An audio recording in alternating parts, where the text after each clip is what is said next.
Hi, folks. Welcome to Crisco's Corner. Hi, folks. Welcome back. And those of you that are new, welcome. I'm going to show a few clips here and make some comments concerning the supposedly war that's going on right now in Congress and in the country and in Washington in general. I'm going to start off with a quote from John Quincy Adams during the Amistad trial. This is prior to the American Civil War. Now, I'm talking about political civil war now, not actual fighting civil war. And during the Amistad trial, they thought that the result of that would start a civil war. And John Quincy Adams said, if this brings upon civil war, then let it come. And let it finally be the last battle of the American Revolution. Now, let's take a look at a couple of clips recently, very recently, within the last week, how Republicans are fighting back to the mainstream media. We'll start off with Ron Johnson, Senator, with our buddy, Chuck Todd. And look at what an ass Todd makes of himself. They're losing and they know it. Let's listen. I'm concerned about getting the truth. I don't target individuals. You don't? You're targeting Hunter Biden multiple times on this show, Senator. You're targeting an individual. Chuck, Chuck, part of the problem, and this is pretty obvious to anybody watching this, is you don't invite me on to interview me. You invite me on to argue with me.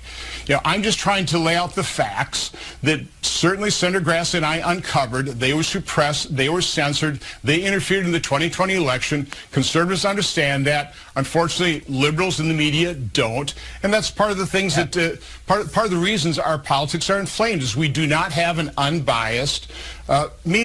Look at the smug look on Chuck Todd's face. And he starts talking over and starts arguing with a sitting U.S. senator. We don't. It's unfortunate. I'm all for a free press. Well, it needs to be more unbiased. Senator, there's misinformation on both sides, but the censorship and suppression we're trying to do issues here in from the left. Partisan cable. Look, you can go back on your partisan cable cocoon. We're trying to get the facts. You go back to your partisan cable cocoon.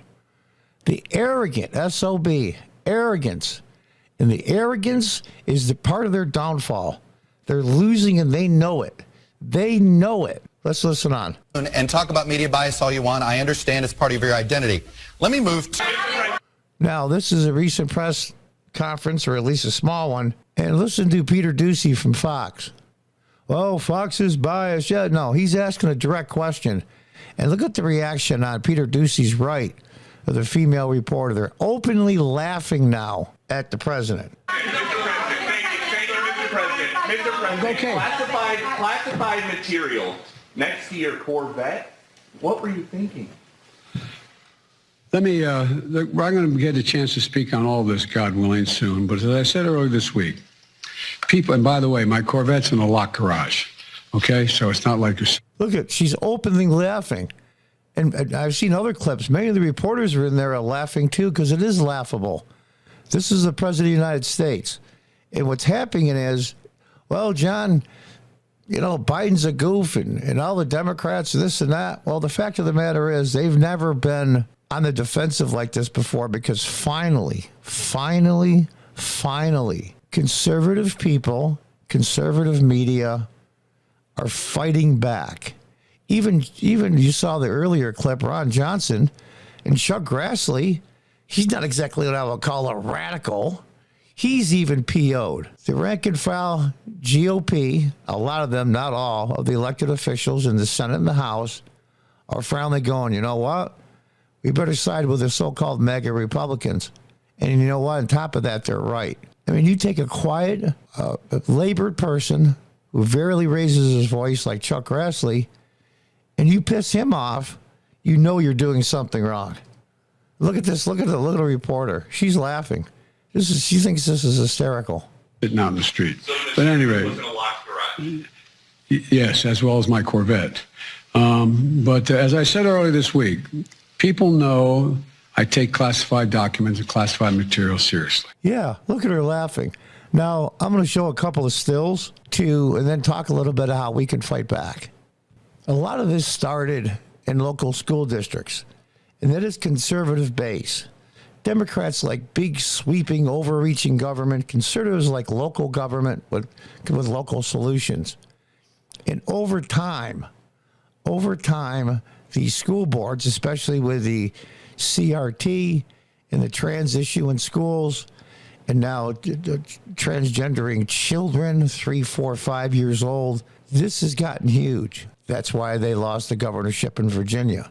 And you want to PO the mother bears? Go ahead, because they're the ones that don't back down. And there you see another photo, another school board meeting. People are mad. And this is where Tip O'Neill, rest his soul, the old Speaker of the House, said it extremely clearly. All politics is local. And he was exactly right. And here we are at a Trump rally. Look at those people. Pretty impressive. Whether you like Donald Trump, love Donald Trump, think, he's okay, or you hate his guts, he started a movement that finally rejuvenated the Republican Party in this country. Finally. The old school GOP uniparty types that say, well, just slow down and let's talk about it. Those days are over. There is a political revolution going on in the country. Look at Brazil. It's really the same thing. Look at Brexit. This is a worldwide phenomenon. Donald Trump has ignited and gave tens of millions of people hope that maybe they can get their country back. And I'm going to leave this off with the problem for the Democrats, the big problem for the Democrats, and the hope for the country. A short clip, a short video. This right here, folks, is the Democrats' biggest fear and nightmare. Donald Trump has ignited millions.